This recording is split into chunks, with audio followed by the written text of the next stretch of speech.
আলহামদুলিল্লাহ রাব্বিল আলামিন ওয়াসসালাতু ওয়াসসালামু আলা সাইয়্যিদিল মুরসালিন ওয়া আলা আলিহি ওয়া আসহাবিহি আজমাইন। আলোচ্য বিষয় আজকে হলো তাগুত।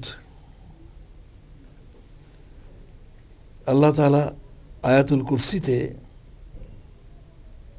সূরা বাকারার 255 নম্বর আয়াত, আয়াতুল কুরসি।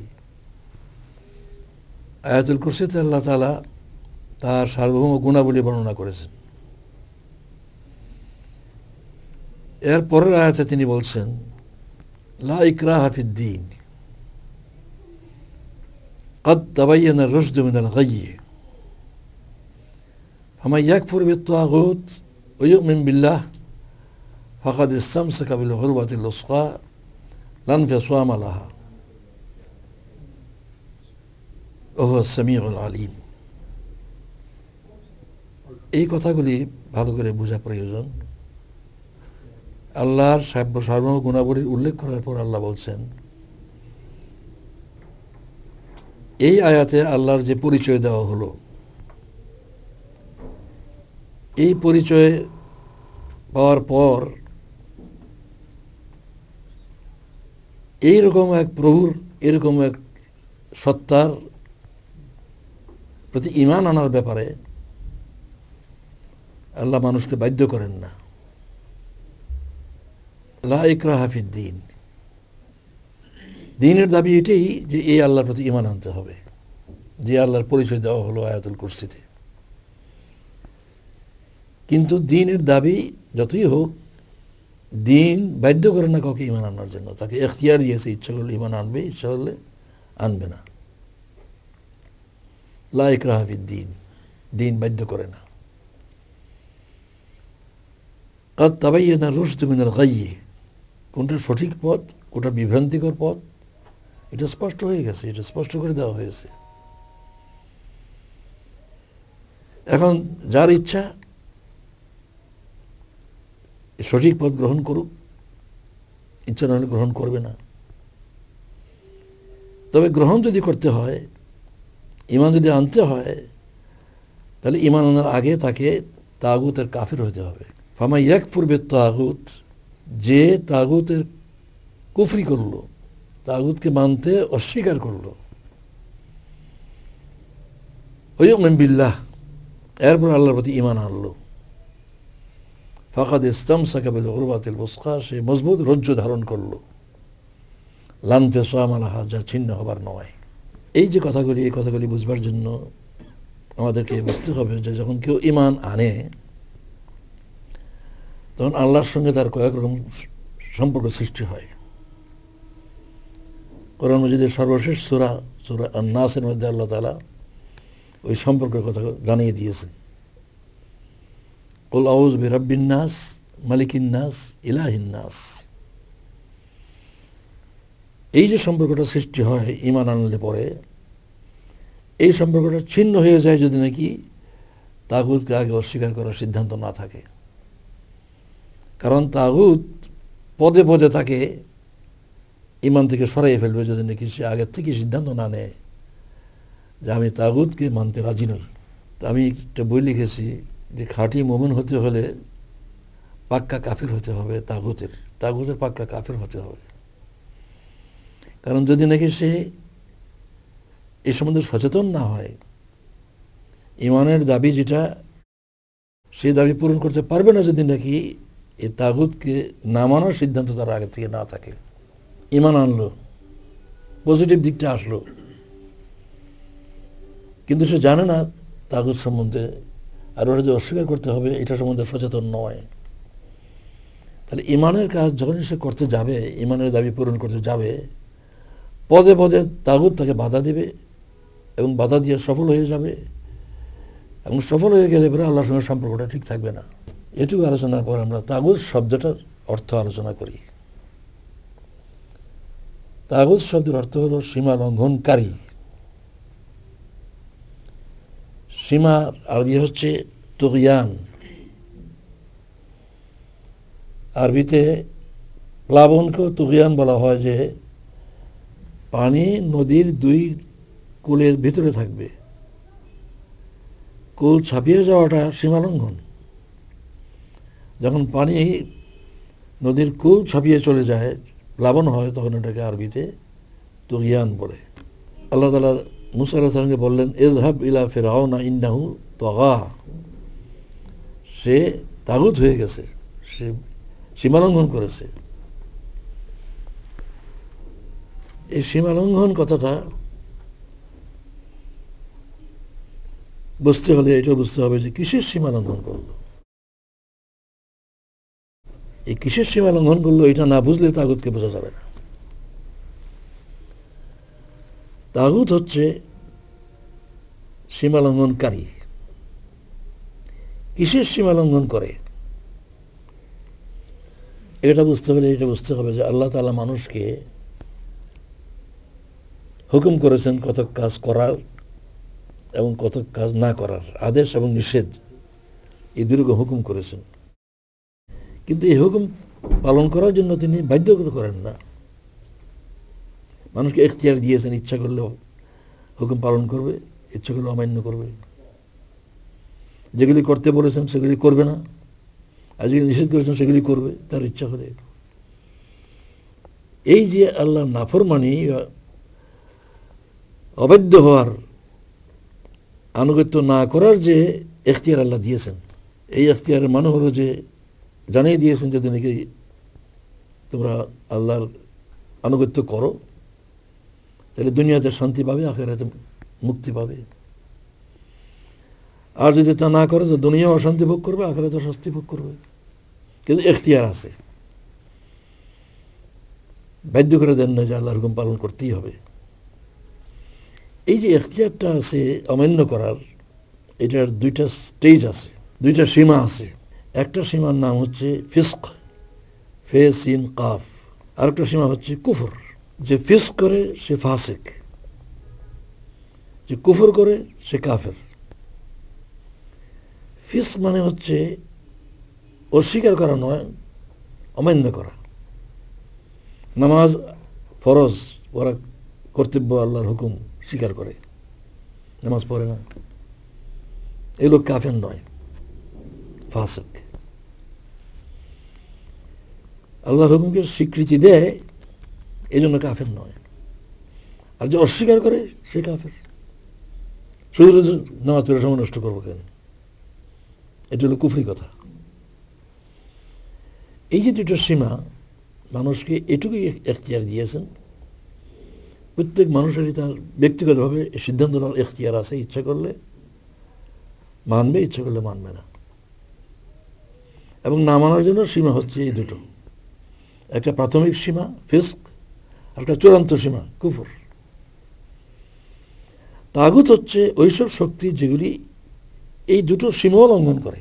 অবাধ্য হওয়ার, আল্লাহ নাফরমানি করার, আল্লাহর হুকুম অমান্য করার যে দুটো সীমা, প্রাথমিক সীমা ফিস্ক, চূড়ান্ত সীমা কুফর, এই দুটো সীমাও লঙ্ঘন যে করে সে হলো তাগুত। কীভাবে সীমা লঙ্ঘন করে? সে নামাজ পড়ে না, ফাসিক। তাস খেলতে বলছে, যারা খেলছে তার মধ্যে একজন আজান আওয়াজ শুনে উঠে নামাজে রওনা দিল, সে বাধা দিল। আরে খেলাটা শেষ করে না, নিজেদের নামাজ পড়ে না, অন্যকে নামাজ পড়তে বাধা দিল, ফিরে একবার চেষ্টা করলো। এইটা হচ্ছে তাগুতের কাজ। মানে আল্লাহ বলতে চায় যে তোকে ব্যক্তিগতভাবে আমি এখতিয়ার দিয়েছি, ইচ্ছা করলে মানবে, ইচ্ছা করলে মানবে না। কিন্তু আমার যে বান্দা আমাকে মানতে চায়, তাকে মানতে বাধা দেওয়ার তো এখতিয়ার দিইনি তোকে। তোর এখতিয়ার ব্যক্তিগতভাবে সিদ্ধান্ত করার, মানবে অথবা মানবে না। অন্যদেরকে মানতে দেবে না, এই এখতিয়ার দেওয়া হয়নি। সুতরাং যারা এটা করে, ফাসিক, অন্যকে ফেস করতে বাধ্য করার চেষ্টা করে, সে সীমালঙ্ঘনকারী, মানে নাফরমানের সীমালঙ্ঘনকারী। আল্লাহর অবাধ্য হওয়ার যে সীমা আল্লাহ দিয়েছেন, এই সীমা অতিক্রম করছে সে। নিজে কাফের, অন্যকে কাফের বানাবার চেষ্টা করছে। এই যে আল্লাহর হুকুম পালন করতে বাধা সৃষ্টি করা, যেসব শক্তি আল্লাহর হুকুম অমান্য করার জন্য হুকুম করে, আল্লাহর হুকুম মানবে না, আমার হুকুম মানো, আমার হুকুম মানতে হবে, আল্লাহর হুকুম অমান্য করো। এই যে শক্তি, যেসব শক্তি এই কাজটা করে, এরা হলো তাগুত। এরা কারা? এদেরকে চেনা প্রয়োজন। যদি না চেনা যায় তাহলে অস্বীকার করবে কি করে? এই তাগুতের শক্তি একটা নয়, অগণিত। কিন্তু তাদেরকে 5 ক্লাসে ভাগ করা যায় চিন্তির সুবিধার জন্য। মানে 5 কাইন্ডস অফ তাগুত, 5 রকমের তাগুত আছে। পয়লা নম্বর হচ্ছে নফস ও শয়তান। আমি নফস ও শয়তানকে একত্র করেছি এই জন্য যে শয়তান তো আমার নফসের মাধ্যমে আমাকে কাজ করায়। শয়তান তো জোর করে আমাকে কিছু করাতে পারে না। শয়তান তো জোর করে আমাকে মুছে দিতে বাধা দেয় না। আমার নফসকে বুঝায়, নফসকে সে মুরিদ বানায়, তার হুকুমের গোলাম বানায়, এবং সে শয়তানের কথা মতো চলে। এই যে আমাদের কোরআনের বিভিন্ন বাংলা অনুবাদে আমি দেখেছি, তাগুতের অর্থই লিখেছে শয়তান। এটা ঠিক না। শয়তানকে আলাদা গণাই প্রয়োজন নেই। নফস হচ্ছে আসল। এই নফসের সঙ্গে শয়তানকে গণা যায়। এজন্য যে নফস অন্যায় যা করে শয়তানের প্ররোচনাই করে। ইন্নান নফস আম্মারাতুন বিসু, মন্দ কাজের হুকুম করাই নফসের কাজ। এবং সেখান থেকে শয়তান নফসকে মুরিদ করে, নফসকে বশ করে, নফসকে রাজি করে তার হুকুম পালন করায়। এবং এটা হচ্ছে একেবারে প্রত্যেকের ভিতরেই আছে এই শক্তিটা, এবং সবচেয়ে ইফেক্টিভ শক্তি এটা। এই যে দেহে, এই দেহের দাবিগুলোকে একসঙ্গে নফস বলা হয়। নফসের শাব্দিক অর্থে আমরা প্রবৃত্তি করতে পারি, প্রবৃত্তি, টেন্ডেন্সি। দেহের যা প্রয়োজন সে দাবি করে। এই যে দেহের দাবি, এগুলোকে একসঙ্গে নফস বলা হয়েছে। এই যে নফস প্রবৃত্তি, যেহেতু এটা দেহের শক্তি, সেজন্য যে মানুষ দুনিয়াতে জীবিত আছে তার এই শক্তিকে মানতে বাধ্য, সে অস্বীকার করতে পারে না। কিন্তু এই শক্তি আল্লাহর ইচ্ছা তাকে চলতে যখন চালাবার চেষ্টা করে, এটা হলো তাগুতি কাজ। সেই জন্য যে ব্যক্তি আল্লাহর প্রতি ঈমান আনার ফয়সালা করলো, তাকে এইটা পয়লাই বুঝতে হবে যে আমার ভেতরে একটা শক্তি আছে যেটা নাকি আমাকে আল্লাহ নাফরমানি করবার জন্য উস্কাবে। তাই তাকে এই সিদ্ধান্ত নিতে হবে যে এই নফসের তাগুতকে আমি মানব না। নফস যা বলে আমি এটাকে অস্বীকার করব। যদি এই সিদ্ধান্ত না থাকে তাহলে ঈমান আনলো, নামাজও পড়লো, নফসের গোলামিও করবে। যেহেতু সে এটা সিদ্ধান্ত নেয়নি, সেই ব্যাপারে সচেতন না। নফস যেই কাজের হুকুম করছে সেই কাজটা অমান্য করতে হবে, এটা সিদ্ধান্ত তো নাই। লা ইলাহা ইল্লাল্লাহ মুহাম্মাদুর রাসূলুল্লাহ কালিমা তাইয়্যিবা কবুল করলো, ইসলাম গ্রহণ করলো, নামাজ পড়া শুরু করলো, কিন্তু নফসের হুকুম অমান্য করা যে তাগুতকে অস্বীকার করার জন্য প্রয়োজন, একথা তার চেতনা নাই। যার ফলে নামাজও পড়বে, মিথ্যা কথা বলবে, তসবিহ জপবে, ঘুষও খাবে, মাপেও কম দেবে, আবার দিনদার হওয়ার চেষ্টাও করবে। এই যে অবস্থার, এই অবস্থাটা কেন হয়? আমাদের মধ্যে এরকম লোক আমরা প্রচুর দেখি। আমরা এরকম আমাদের চারপাশে এরকমই তো লোক, প্রায় তো সব এরকম লোক। কিন্তু তার চেতনা যদি থাকতো তাদের এটা হতো না। সে যদি পয়লাই সিদ্ধান্ত নিত যে আমি তাগুতকে অস্বীকার করব, তাহলে নফসের কথা মতো চলতে রাজি হতো না। এই সিদ্ধান্ত তো নাই। তো কোরআনে ওই জায়গায় আল্লাহ যে বলছেন ফামা ইয়াকফুর বিত-তাগুত ওয়া ইউমিন বিল্লাহ, যে তাগুতকে অস্বীকার করার সিদ্ধান্ত নিয়েছে এরপরে ঈমান এনেছে, তাহলে বোঝা গেল আল্লাহ প্রতি ঈমান আনার পূর্বেই তাগুতের সম্বন্ধে সিদ্ধান্ত নিতে হবে। যদি তাগুতকে নাই চিনে তো সিদ্ধান্ত কি করে নেবে? তাই কেউ যদি ঈমানের পথে সত্যিভাবে চলতে চায়, তাহলে পয়লা সিদ্ধান্ত নিতে হবে আমি নফসের কথা মতো চলব না, আমি নফসের বিরুদ্ধে চলব। আমরা এটাকে রুহের শক্তিকে আমরা বাংলায় বিবেক বলতে পারি। রুহ মন্দের থেকে ফিরিয়ে রাখবার চেষ্টা করে, এবং রুহ হচ্ছে আসল মানব সত্তা, নৈতিক চেতনা যেটা মানুষের। নফস মন্দের হুকুম করলো, নৈতিক চেতনা আপত্তি করলো। এটা আমাদের সকলের তিক্ত অভিজ্ঞতা আছে।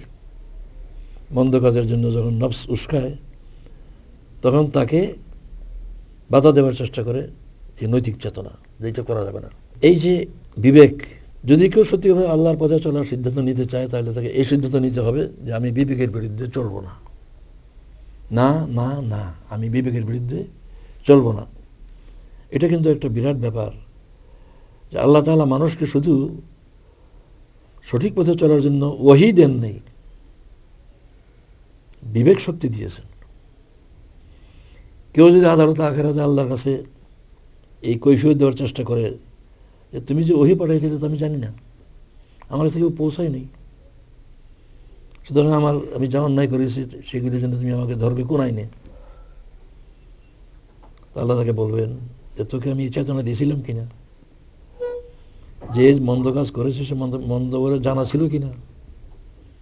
ফাঁকি দেওয়ার কোনো ফাঁক নাই, আল্লাহকে ফাঁকি দেওয়া যায় না, বিবেককেও ফাঁকি দেওয়া যাবে না। এমন কোনো অপরাধী নাই যে অপরাধ করেছে আর সে জানে না যে এটা অপরাধ, কারণ এই চেতনা তাকে দেওয়া হয়েছে। এই জন্যই তো গোপনে করে, যাতে নাকি আইনে নাগাল না পায়, অন্য মানুষ দেখতে না পায়। মন্দ কাজটা গোপনে করে কেন? এই যে চেতনা, এই তাগুতের পয়লা পরিচয় হচ্ছে নফস ও শয়তান। দ্বিতীয় নম্বর তাগিদ হচ্ছে সামাজিক কুসংস্কার, কুপ্রথা, কাস্টমস, ট্রেডিশনস, সামাজিক রীতিনীতি বহু আছে যেগুলো নাকি দ্বীনের খেলাফ। আমাদের বিয়ে শাদীর মধ্যে আছে এরকম অনেক প্রথা আছে, রীতি প্রথা আছে যেগুলো নাকি শরীয়তের খেলাফ। কিন্তু এই প্রথাগুলোর, কাস্টম ট্রেডিশনের বিরাট শক্তি, আইন পর্যন্ত তাকে ঠেকায় রাখতে পারে না। যৌতুকের আইন করা হয়েছে এবং সেটা প্রয়োগ করার জন্য ল এনফোর্সিং অথরিটি আছে, কিন্তু যৌতুকের কুপ্রথা এই অথরিটিকে অগ্রাহ্য করার শক্তি রাখে। একজন ডিসি চট্টগ্রামে ওমর ফারুক নামে, যিনি পরে খালেদা জিয়ার আমলেও ছিলেন, উনি স্বরাষ্ট্র সচিব, রিটায়ার করছেন। চট্টগ্রামের শহরের রাস্তার কিনারে মাজার ভেঙে ফেলল, এই সমস্ত শিরকি কাজ। উনি বৈধ হয়ে আসছে, এরপরে আরো বড় করে বানানো হয়েছে, সেখানে এগুলো বন্ধ করা যায়নি। এই কুপ্রথাগুলির বিরাট শক্তি। এই বিয়ে শাদীতে যে সমস্ত কুপ্রথা আছে, কেউ ওগুলি সরাবার চেষ্টা করে দেখুক কীরকম শক্তি এগুলো আছে। ব্রিটেনে তো কাস্টম ট্রেডিশনস হচ্ছে সোর্স অফ ল। যদি কেউ কোনো কাস্টম হিসেবে এটা করে আর এটা আপত্তি করে পুলিশ, সে যদি প্রমাণ করতে পারে যেটা আমাদের সমাজে এটা প্রথা প্রচলিত, তাহলে পুলিশ কিছু করতে পারবে না, কারণ তারা এই চালু প্রচলিত প্রথাকে তারা সোর্স অফ ল বলে স্বীকার করে। তো প্রচলিত প্রথা, ইসলাম বিরোধী যেগুলি আছে, এগুলো তাগতের শক্তি। এগুলোকে অস্বীকার করার সিদ্ধান্ত নিতে হবে যদি কেউ কালেমা তাইয়্যিবা অনুযায়ী চলতে চায়, ইমানের দাবি পূরণ করতে চায়। পয়লা নম্বর হলো নফস ও শয়তান, দ্বিতীয় নম্বর হলো সামাজিক কুপ্রথা, কুসংস্কার। 3 নম্বর তাগতের শক্তি হলো, মানে এটার সম্বন্ধে সূরা বাকারার 170 আয়াত কোট করা যায়। ওয়াইযা কিলা লাহুম ইত্তাবিউ মা আনজালাল্লাহ ক্বালু বাল নাত্তাবিউ মা আলফাইনা আলাইহি আবাআনা। যখন তাদেরকে বলা হলো যে আল্লাহ ওহী নাযিল যা করে সেটা মেনে চলো, তারা বলে না, আমাদের বাপদাদারা যা করেছে তাই আমরা করব। বাল নাত্তাবিউ মা আলফাইনা আলাইহি আবাআনা, আমাদের বাপদাদাদেরকে যা করতে দেখেছি সেগুলি আমরা করব, এই ওহিরকম মানব না। তাগুতি শক্তি, এই প্রথা তাগুতি শক্তি। 3 নম্বর তাগুতি শক্তি হচ্ছে শাসন শক্তি। শাসন শক্তি বলতে শুধু গভর্নমেন্টই বোঝায় না, গভর্নমেন্ট তো অবশ্যই শাসন শক্তি, সবচেয়ে বড় শাসন শক্তি। এক মানুষের উপরে আরেক মানুষের কর্তৃত্ব, যেটা এটাকেই বলে শাসন শক্তি। সবচেয়ে ক্ষুদ্র ইউনিট সমাজের হচ্ছে পরিবার, স্বামী এবং স্ত্রী। এই দুজনের মধ্যে স্বামীও তাগত হতে পারে, যেহেতু তার হাতে কর্তৃত্ব আছে। এমনি আইনের অধিকার সমান, কিন্তু বাস্তবে তার কর্তৃত্ব খাটাবার শক্তি আছে। যেখানেই 10 জন লোকের উপরে কারো কর্তৃত্ব আছে, সেটি শাসন শক্তি। পরিবারে পিতা সন্তানদের উপরে শাসন শক্তি, আর গভর্নমেন্ট পর্যন্ত সবই শাসন শক্তি। যার অধীনে চাকরি করা হয় সেও শাসন শক্তি। এই শাসন শক্তি এটাও তাগুত। অর্থাৎ যে শাসন ক্ষমতার অধিকারী, সে তার অধীনস্থের উপরে আল্লাহর হুকুমের বিপরীত নিজের হুকুম জারি করার জন্য ক্ষমতা রাখে। তাই এটাকে অস্বীকার করার সিদ্ধান্ত আগে যদি না নেয়, তাহলে বাস্তবিক সে সমস্যায় পড়বে। যখন স্ত্রীর উপরে স্বামী এমন কোনো হুকুম করবে যে হুকুম আল্লাহ বিরোধী, যদি সে আগে সিদ্ধান্ত না থাকে, তাহলে পরে স্বামীর কথা অনুযায়ী সে আল্লাহর অবাধ্য হয়ে যাবে। তাই যদি ইমানের দাবি পূরণ করতে হয়, তাহলে পরে শাসন শক্তি, সে ক্ষুদ্র শক্তি হোক বড় শক্তি হোক, এই শক্তিগুলিকে তাগুত মনে করতে হবে এবং তাকে অস্বীকার করার সিদ্ধান্ত থাকতে হবে। এটার সঙ্গে সম্পর্কিত আরেকটা শক্তি, যেটাকে চিহ্নিত করার জন্য একটু বিশেষভাবে বলা যায়, ওইটাও শাসন শক্তির মধ্যে পড়ে, কিন্তু ওইটার শক্তি আলাদাভাবে চিহ্নিত করা দরকার। সেটা হচ্ছে রেজেক বন্ধ করে দেওয়ার ভয় দেখাবার শক্তি। এক ব্যক্তি কারো আন্ডারে চাকরি করে, তো কোম্পানিতে চাকরি করে, এই লোক আল্লাহর হুকুম পালন করে চলছে। কোম্পানির কর্তার যেহেতু তাকে চাকরি থেকে সরিয়ে দেওয়ার ক্ষমতা আছে, সে তাকে ভয় দেখায়, যদি এরকম চলো, যদি জমাত করো, তাহলে আমি বের করে দেবো, আমাদের কোম্পানিতে রাখবো না। অর্থাৎ রিজিক বন্ধ করে দেওয়ার তার একটা শক্তি আছে, সেই শক্তিটা সে প্রয়োগ করে। এই যে রিজিক বন্ধ করে দেওয়া ব্যাপারটা বিরাট কথা। সে তখন অসহায় বোধ করে, আমি খাবো কি, কোথায় যাবো, কি করব। কিন্তু যদি নাকি আগে থেকে সিদ্ধান্ত থাকে, তাহলে পরোয়া করবে না। যেমন খুলনায় এক মসজিদের ইমাম, যুবক ইমাম আমার কাছে আসলো, মসজিদে দেখা করলো, পরিচয় দিল যে আমি খুলনার অমুক মসজিদের ইমাম ছিলাম। সম্প্রতি মসজিদের কমিটি নির্বাচন হয়েছে, তার মধ্যে অমুক পীর সাহেবের মুরিদানের সংখ্যা বেশি, তারা জামাত বিরোধী। আমাকে বলে দিয়েছে যে আপনি যে প্রকাশভাবে জামাতের দাওয়াত দেন, এটা আপনাকে আমরা ইমাম রাখতে পারবো না। এই যে শক্তিটা, রিজিক বন্ধ করে দেওয়ার শক্তি, তিনি বলেন আমি অগ্রসর কর্মী, সেজন্য আমি বুঝতে পেরেছি যে আমার ইমানের বিরুদ্ধে কথা এটা। যদি আমি এই কাজ বন্ধ করে যদি নাকি আমি বেতনের জন্য, মসজিদের বেতনের জন্য যদি আমি তাদের কথা মতো এই কাজ বন্ধ করি, তাহলে তো আমার ইমানই থাকে না। সেই জন্য আমি রিজাইন দিয়ে চলে আসছি। এই যে তাগুতকে অস্বীকার করার ক্ষমতা, এর বিপরীত উদাহরণ আছে একটা। লাকসাম থেকে দুজন যুবক শিক্ষক আসলো, একটা দাখিল মাদ্রাসার শিক্ষক। পরিচয় দিল তারা শিবিরের সাথী ছিল। জিজ্ঞাসা করলাম ছাত্র জীবন তো শেষ? যে হ্যাঁ। তো যেখানে তোমরা আসো সেখানে জামাত নাই? আসি। আগে সাথে দিলে, পরিচয় দিলে, বর্তমানে কি তা তো বললো না। জামাত আছে, কিন্তু আমরা জামাত করতে পারছি না। কেন? মাদ্রাসার সুপার এত জানেন, এত জামাতের বিরোধী, যদি টের পায় যে জামাতকে, মাদ্রাসা থেকে বের করে দিবে। অর্থাৎ রিজিক বন্ধ করে দেওয়ার শক্তি। এই 4 নম্বর তাগুত এটা, তারা এই শক্তির ভয়ে কাজ করছে না। কি আল্লাহর সঙ্গে কি সম্পর্ক আছে? আল্লাহ যে রব, বাদশাহ, ইলাহ হিসাবে সে স্বীকার করেছে, ঈমান আনার কারণে যে সম্পর্কটা সৃষ্টি হয়েছিল, এই সম্পর্কটা কি বহাল থাকলো? ছিন্ন হয়ে গেল। আমি বললাম যে তোমরা তো ডাবল অপরাধ করে ফেলেছ। একটা হলো আল্লাহ একমাত্র রাজ্জাক, তোমরা আল্লাহর সঙ্গে এই মাদ্রাসাকে শরীক করেছো যে আল্লাহ এই মাদ্রাসা ছাড়া তোমাকে রিজিক দিতে জানে না। এই মাদ্রাসা থেকে বের করে দিলে তোমাকে আল্লাহ রিজিক দিতে পারবে না। কিন্তু রাজ্জাককে, আল্লাহকে একমাত্র রাজ্জাক মনে করো না। এই মাদ্রাসাটাকে তুমি আল্লাহর সঙ্গে রিজিক দাতা হিসেবে শরীক মনে করছো, শিরক হয়ে গেল এটা। দ্বিতীয়ত, এটা তাগুতি শক্তি, সে তাগুত আত্মসমর্পণ করেছো, সুতরাং তোমার ঈমান বিপদগ্রস্ত। আল্লাহর সঙ্গে তোমার যে ইলাহর সম্পর্ক, তার হুকুম মানবে, তার হুকুমের বিপরীত কার হুকুম মানবে না, সে সম্পর্ক থাকলো না।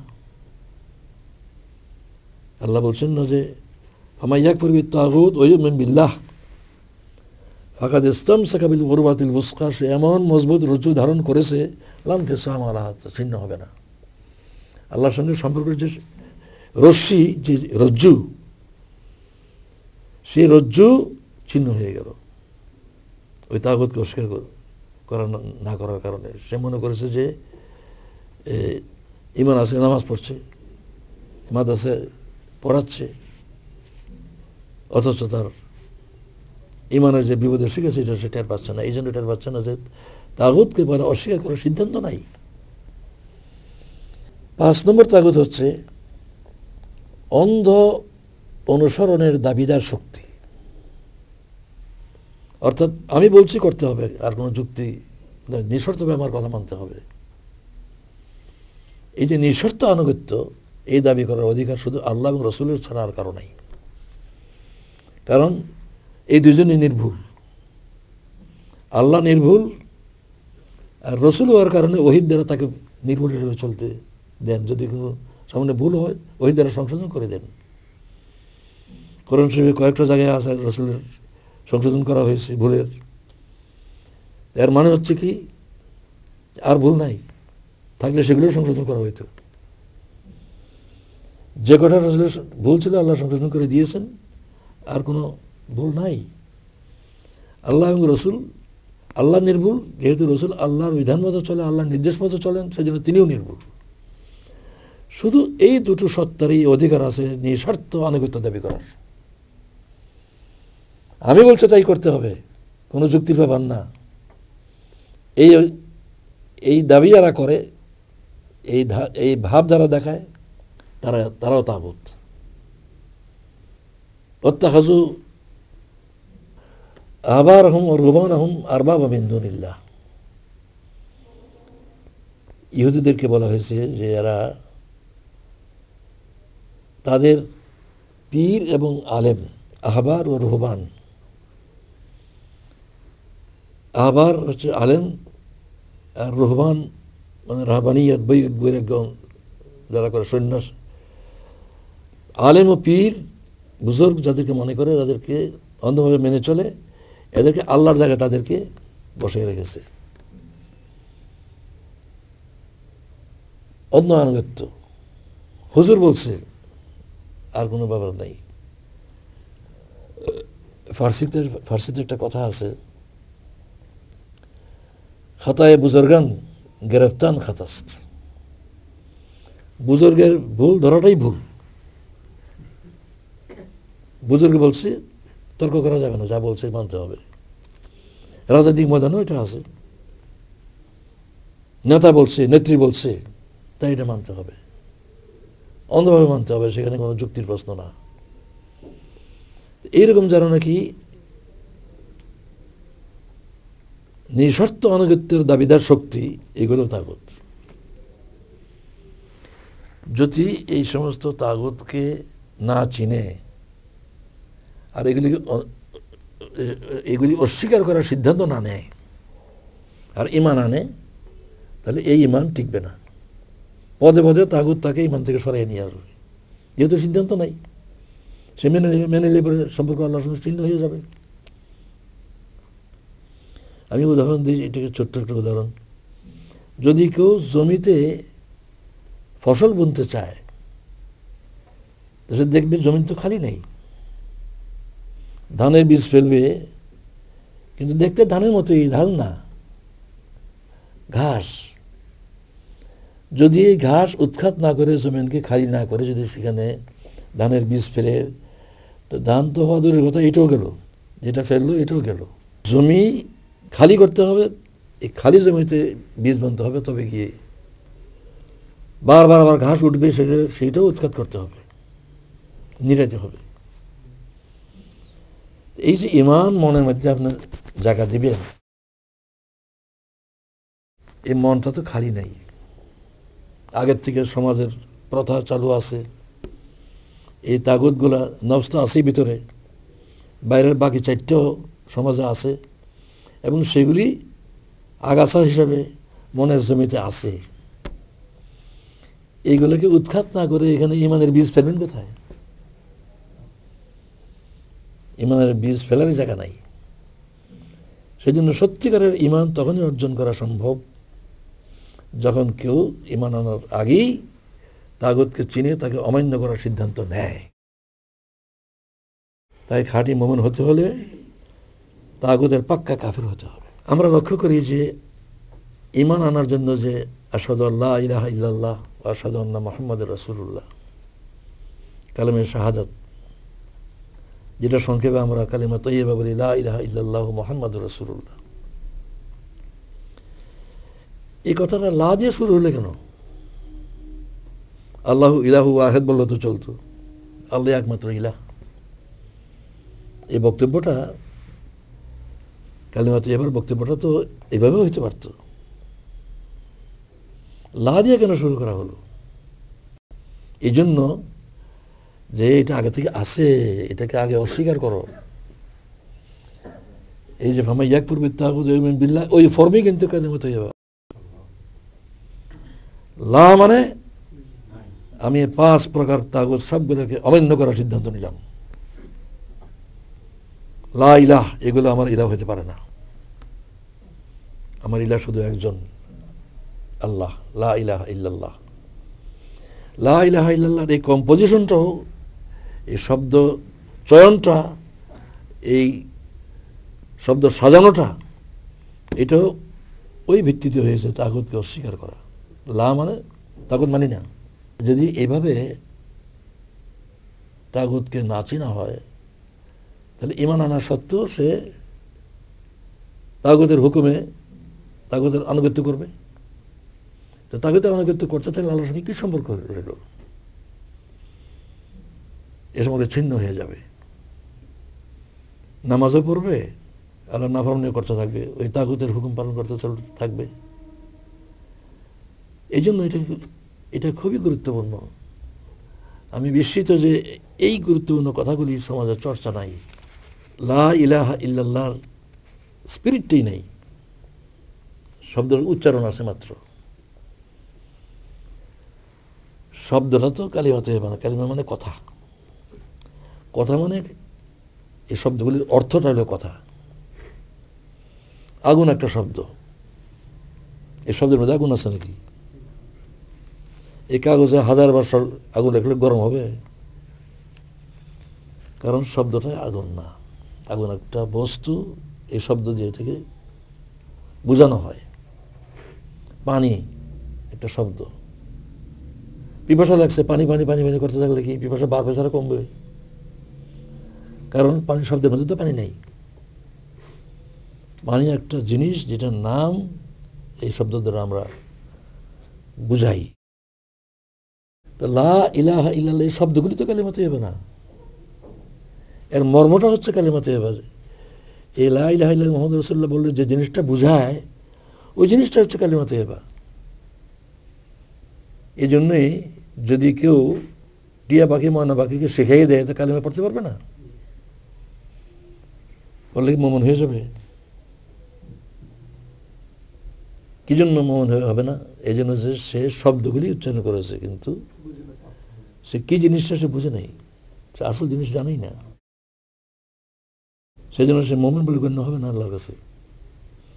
টেপ রেকর্ডে তো লা ইলাহা ইল্লাল্লাহ বলে দেওয়া যাবে, তাতে কি সেটা মুমিন হয়ে যাবে?